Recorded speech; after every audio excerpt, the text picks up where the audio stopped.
Before the tanks rolled, before the skies burned, there was a vision, a twisted dream born in the mind of Adolf Hitler, a dream of conquest, of annihilation, of Lebensraum, living space for the German people.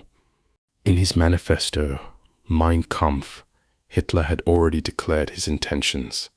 The East was to be crushed, the Slavic people enslaved, and the Soviet Union erased from the map.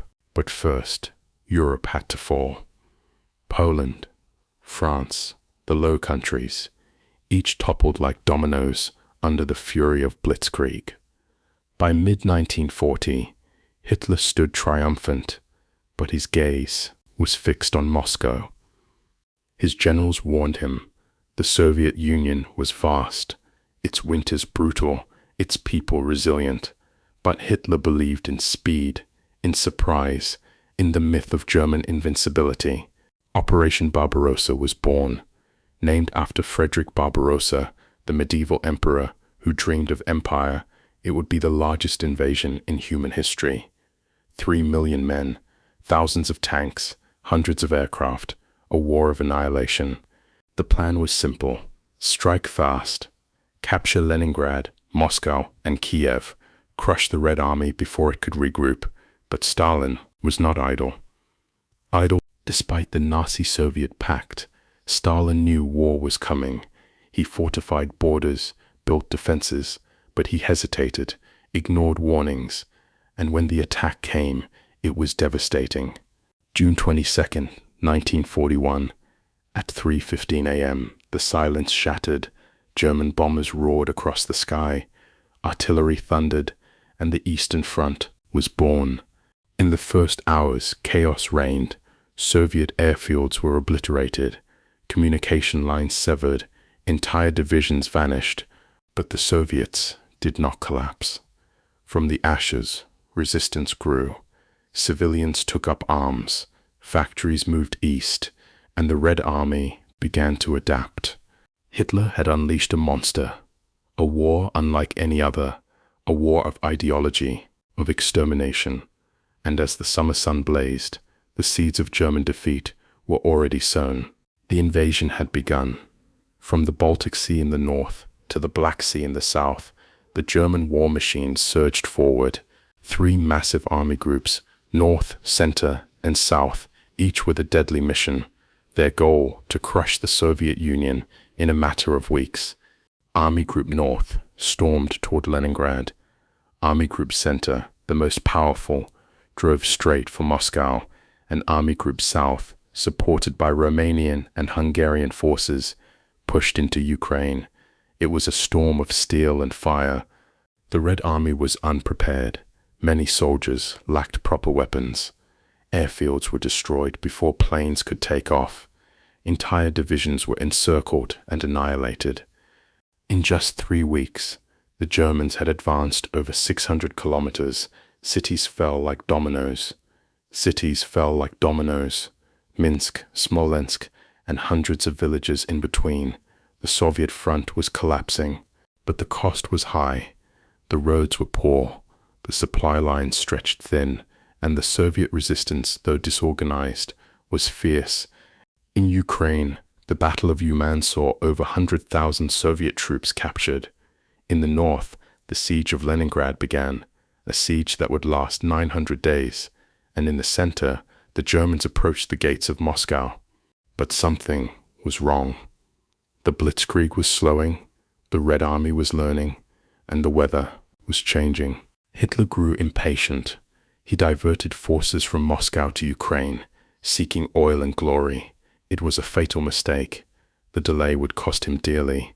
Meanwhile, Soviet factories were being dismantled and moved east beyond the Ural Mountains. Entire cities were relocated. Production never stopped. The Soviet war machine was awakening. And then the rains came. The Rasputitsa, Russia's infamous mud season, turned roads into rivers. Tanks sank, trucks stalled. The German advance ground to a halt. The Blitzkrieg had failed to deliver a knockout blow. The Red Army was bloodied but alive, and as the first snowflakes fell, the Eastern Front was about to become a frozen hell. As October turned to November, the Eastern Front began to freeze.